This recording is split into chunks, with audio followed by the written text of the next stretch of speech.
નમસ્કાર દર્શક મિત્રો, એસડી ન્યૂઝ ગુજરાતી ચેનલ પર આપનું સ્વાગત છે ને હું આપની સાથે વૈશાલી પોબારુ કરીશું નજર આજના સમાચાર પર। અંકલેશ્વરથી અંકલેશ્વરમાં વર્ષોથી વસવાટ કરતા મહારાષ્ટ્રીયન સમાજ દ્વારા ગુડી પડવાની શ્રદ્ધાભેર ઉજવણી કરાઈ હતી।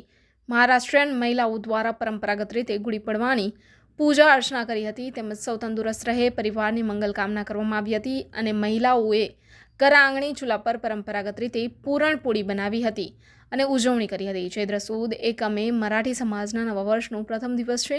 એ પાછળ એવી દંતકથા પ્રચલિત છે કે પ્રભુ શ્રી રામચંદ્ર 14 વર્ષનો વનવાસ ભોગવી લંકાપતિ રાવણનો વધ કરી વિજયી થઈ જે દિવસે અયોધ્યા પાછા ફર્યા તે દિવસે ચૈત્ર સુદ એકમ હતી। અયોધ્યા નગરીના લોકોએ ઘેર ઘેર ગુડી અને તોરણો ઊભા કરી રામના પાછા ફરવાનો આનંદ વ્યક્ત કર્યો હતો। તે સંદર્ભે ગુડી પડવાનો આ તહેવાર દર વર્ષે ઉજવવામાં આવે છે। ગુડી ઊભી કરતા પહેલા લાકડીને ચોખ્ખા પાણીથી ધોઈ લેવામાં આવે છે, તેને હળદર કંકુ ચડાવવામાં આવે છે। ગુડી માટે પિત્તળનું કે ચાંદીનું કળશ, કડવા લીમડાની ડાળી, કાપડ, સાડી, ફૂલનો હાર વગેરે સામગ્રી લેવામાં આવે છે।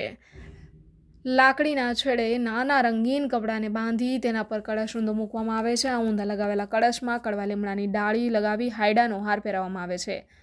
લાકડી પર સાડી જે રીતે પહેરાય તે રીતે લાકડીને સાડી પહેરાવાય છે। ઘરના આગળના ભાગમાં ગુડીને બાંધવામાં આવે છે। આ ગુડીને રામના સ્વાગત માટે શુભ ધ્વજના પ્રતિકરૂપ ગણવામાં આવે છે। ગુડી ઊભી કર્યા પછી તેના પર હળદર કંકુ ચડાવવામાં આવે છે। નવા વર્ષના પંચાંગની પૂજા પણ કરવામાં આવે છે। ત્યારે અંકલેશ્વરને કર્મભૂમિ તરીકે અપનાવી વર્ષોથી વસવાટ કરતા અંદાજે 12,000થી વધુ મહારાષ્ટ્રીયન સમાજ દ્વારા ગુડી પડવાની ધામધૂમપૂર્વક ઉજવણી કરી હતી। હિન્દુ નવવર્ષ તેમજ મરાઠી સમાજનું નવવર્ષનો આજથી પ્રારંભ થતાં નવા વર્ષની ઉજવણી ધામધૂમપૂર્વક કરાઈ હતી। અંકલેશ્વરમાં સવારે ઘર આગળ ગુડી બનાવીને તેનું વિધિવત ઘરની ગૃહિણીઓ પૂજા અર્ચના કરી હતી અને પરિવારની મંગલ કામના સાથે લોકો તંદુરસ્ત બને તેવી પ્રાર્થના કરી હતી। ચૈત્ર માસના પ્રથમ દિવસ સાથે નવવર્ષની ઉજવણી કરી નવા વર્ષનો પ્રારંભ કરતા ગૃહિણીઓ દ્વારા પરંપરાગત રીતે ચૂલા પર ઘર આગળ ઊંધા માટલા જેવા તવા પર પૂરણપોળી પણ બનાવી નૈવેદ્ય ચડાવી પરંપરાગત ઉજવણી કરી હતી। Reporter Jayesh Prajapati, SD news Gujarati, Ankleshwar.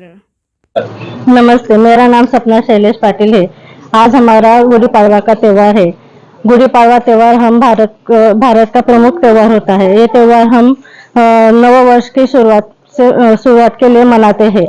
यह त्यौहार मुख्य रूप से महाराष्ट्र में मनाया जाता है। हम महाराष्ट्र से है, हम यहाँ गुजरात में ही ये त्यौहार मनाते हैं। गुड़ी को बाम्बू की डंडी लगाते हैं, साड़ी लगाते हैं, नीम के पत्ते लगाते हैं, कलश लगाकर सजाया जाता है। ये त्यौहार को हम नैवेद्य में पूरनपोली बनाते हैं। गुड़ी लगाने से नकारात्मकता दूर होती है, इसलिए हमें गुड़ी लगाते हैं। ये त्यौहार हम बहुत धूमधाम से मनाते हैं। नमस्ते। Someshwar Patil, Ganesh park society. आज अपने इधर अपना गुड़ी पाड़वा हमारे महाराष्ट्र मनाते हैं। गुड़ी पाड़वा का मतलब है चैत्र का पहला दिन, और चैत्र जो है अपना नवरात्रि, ये अपना वो दशहरा का था उससे भी बड़ी नवरात्रि ये चैत्र का नवरात्रि होती है। और ये दिन गुड़ी पाड़वा का जो पहला दिन होता है वसंत पंचमी, जो अपने झाड़ को फूल मतलब पाल निकल गए और नया पाल जो आया वो उसको वसंत पंचमी बोलते हैं। और वहां से स्टार्ट होता है अपना ये नया साल, अपना हिंदुओं का नया साल 1 जनवरी नहीं है।